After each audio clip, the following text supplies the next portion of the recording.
This video is going to walk you through how to use the advanced booking system.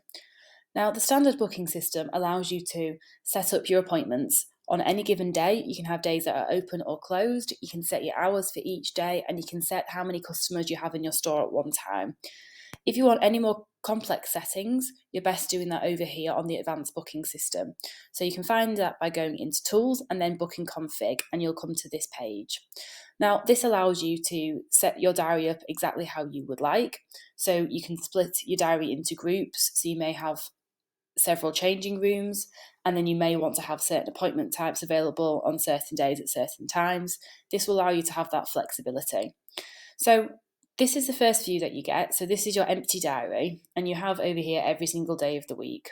So we're going to start on a Monday, and you will then select what changing room or group you want set up.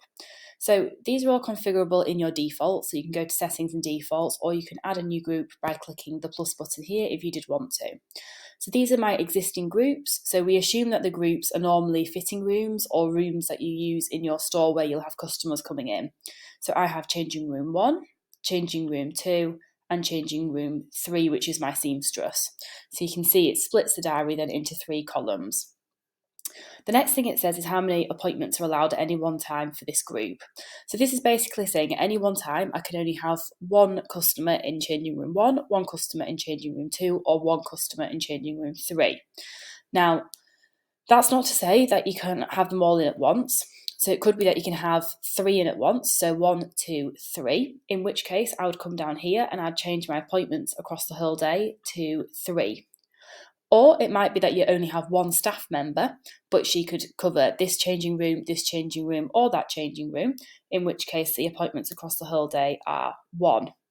It could be that changing room 1, for whatever reason, you can have 2 brides in there, in which case we could change the setting here to 2. And you get the idea. So you can change the amount of people that you're allowed in at one time, depending on what your requirements are. Now we split the groups up. The next thing that we need to do is choose exactly what appointment types we want to be available in these fitting rooms. So for Monday, I'm going to say that I'm open at 9 o'clock. So I'm going to click onto the diary. I've clicked at 9, so it started at 9, and I'm going to choose to add a first appointment. So I'm going to say, all day Monday, my changing room 1, it has first appointments all day long. So anytime I'm going to put between 9 and, let's go, anytime between 9 and 5, I can have a first appointment. So it's showing my interval at half an hour, which means that although the appointment takes 2 hours, the diary will show availability at 9, 9:30, 10, because it's every half an hour. So if somebody books an appointment at 9, it then won't be available again until 11 because the appointment is 2 hours long, but they could actually book 9 and then next one could book half 11 if they wanted to. You can change that interval, so I could have that so you can actually only book every 2 hours, in which case that means that people kind of have to book on the hour as well. So I'm going to leave it like that, and we're going to create. And you can see that it adds to the diary this big block of first appointments. So that's saying that changing room 1, anybody can book in a first appointment between these hours on that day, on a Monday. Changing room 2, I'm going to go, so we can update that there, and go back. So then changing room 2, I'm going to say that changing room 2 can be a multitude of different appointments. So changing room can be basically anything else. So let's say changing room 2 could be a second appointment, a bridesmaid appointment, and a prom. So I'm going to choose, we'll go second appointment. So again, I'm going to do it 9 till 5. You could book that in. Appointment interval, let's go every hour for this one. And we can then create. Now, quite often, I think people will find that they can have a multitude of different appointments in one fitting room. So we've created the ability to copy this. So I'm going to copy this setting, but I'm going to change my appointment to a bridesmaid. So it's the same thing, changing rooms to Monday, 9 till 5, and then we can create. So you can see it's added second appointment and bridesmaid to here.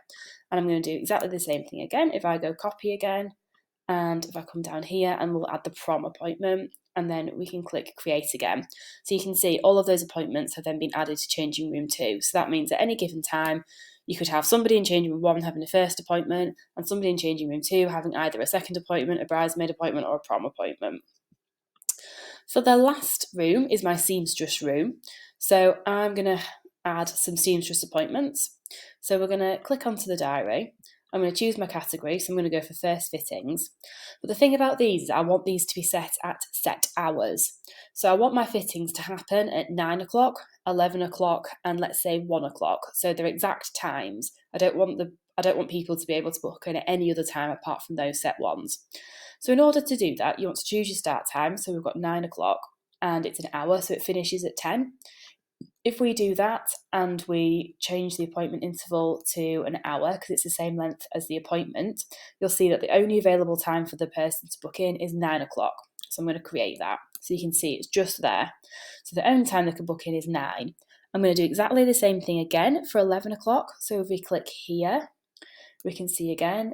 So seamstress, first fitting, exactly the same thing. And you can see there's only one available time, which is 11. And I'm going to do it again. I think I said 1 o'clock, didn't I? So we'll do exactly the same thing again. So 1 o'clock, create. And that means that when it comes to the booking system, for the first appointment, you'll be able to book at any kind of half-hour interval, or because that's what, did I set? No, sorry, I set every 2-hour interval. So you'll be able to book at 9, 11, 1, and 3, any kind of space in those gaps.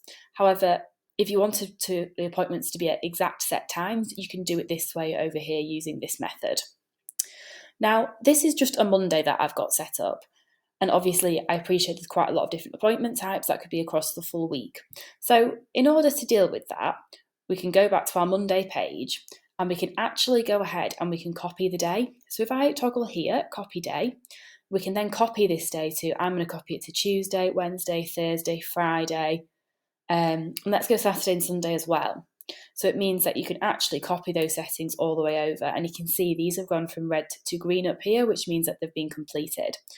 In order to save the booking system settings, all of these lines have to be green, and then you can hit save. If any of them are red, you'll need to either add an appointment so the diary is finished, or toggle that the shop is closed that day.